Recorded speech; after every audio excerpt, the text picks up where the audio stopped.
Hello दोस्तों, आज के हम वीडियो में पढ़ेंगे यूट्रस की एनाटॉमी एंड फिजियोलॉजी। एनाटॉमी पढ़ेंगे कि कितनी साइज की होती है यूट्रस और कितने पार्ट होते हैं, और फिजियोलॉजी में पढ़ेंगे यूट्रस का क्या काम होता है और कहाँ पर स्थित होती है। इसके बारे में हम विस्तार से पढ़ेंगे। पहले बात बताऊं, यूट्रस का ये स्ट्रक्चर होता है। यूट्रस के तीन पार्ट होते हैं, फंडस, बॉडी और सर्विक्स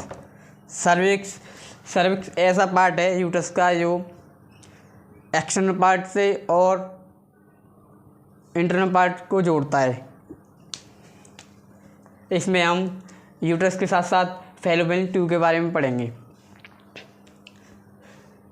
यूट्रस की लंबाई होती है 7.5 सेंटीमीटर। 7.5 सेंटीमीटर लॉन्ग होती है और 5 सेंटीमीटर इसकी वाइड मतलब चौड़ाई होती है।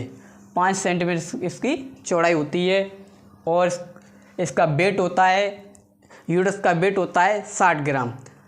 60 ग्राम इसका वेट होता है और ड्यूरिंग प्रेगनेंसी टाइम इसका 800 से 900 ग्राम हो जाता है। 800 से 900 ग्राम इसका वेट हो जाता है। ड्यूरिंग प्रेगनेंसी के टाइम इसका 900 ग्राम वेट हो जाएगा। और इसके तीन पार्ट होते हैं।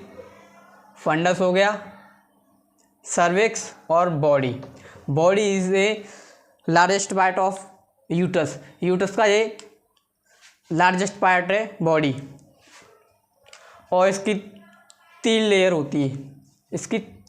यहाँ पर इसकी 3 लेयर होती हैं यूट्रस की। पहली होती है जो पेरीमेट्रियम, ये पेरीमेट्रियम, और इसके बीच वाली हो जाएगी मायोमेट्रियम, और इसके अपर वाली हो जाती है एंडोमेट्रियम। ये 3 लेयर होती हैं जो हमारे यूट्रस में बेबी को या प्रोटेक्ट करती हैं या फिर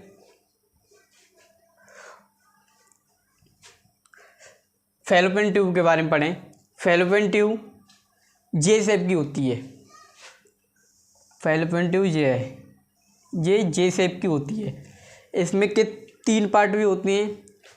एक होता है स्टमक, एम्फोला, इनफंडिबुलम। इसके 3 पार्ट होते हैं, स्टमक, एम्फोला और इनफंडिबुलम। और स्टमक ये छोटा पार्ट होता है फैलोपियन ट्यूब का। एम्फोला एक मिडिल पार्ट होता है, और इनफंडिबुलम लार्ज पार्ट होता है। इनफंडिबुलम फनल शेप का होता है पार्ट फैलोपियन ट्यूब का। एम्फोला के अंदर फर्टिलाइजेशन होता है।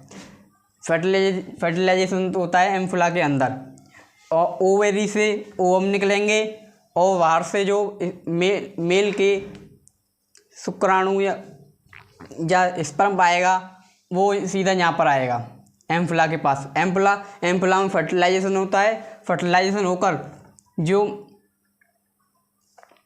यहाँ से वापस यहाँ पर उसका उत्पादन होता है। ओवेरीज 2 होती हैं, फैलोपियन ट्यूब भी 2 होती हैं। ओवेरी से एक मंथ में एक बार ओवम निकलता है, और हर महीने एंडोमेट्रियम लेयर टूटकर बाहर निकल जाती है यूट्रस से, और फिर तैयार होती है। फिर कोई फर्टिलाइजेशन नहीं होगा तो फिर अगले महीने वो निकल जाएगी। एंडोमेट्रियम लेयर टूट कर निकल जाती है बाहर यूट्रस के। अब हमने 3 पार्ट पढ़ लिए। वजाइना एक ऐसा पार्ट है जो 90 एंगल का पार्ट है, जो इंटरनल भी पार्ट है। वजाइना को और यूट्रस को जोड़ता है सर्विक्स। ये मिडिल पार्ट है यूट्रस का। हमने पढ़ा यूट्रस की एनाटॉमी और फिजियोलॉजी, बेसिक, डीपली नहीं है ज़्यादा।